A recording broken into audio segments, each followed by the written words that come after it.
Welcome to our tutorial on how to hide your name on WhatsApp with the latest update.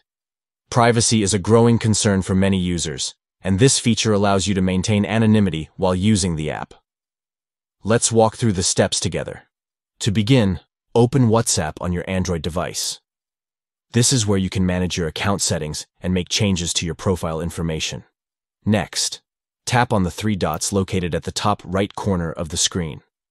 This will open the menu where you can access various settings and options for customizing your WhatsApp experience. From the menu, select your profile picture and then tap on Name.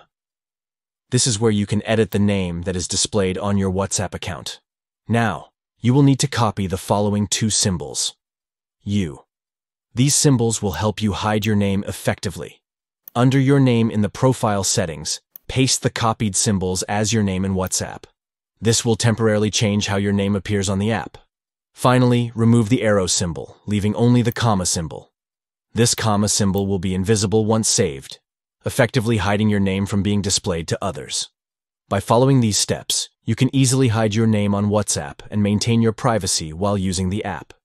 Take control of your personal information and enjoy a more anonymous messaging experience. That's it. You have now learned how to hide your name on WhatsApp using simple symbols. Keep your identity private and secure while communicating with others on the app. Thank you for watching and enjoy a more private messaging experience on WhatsApp.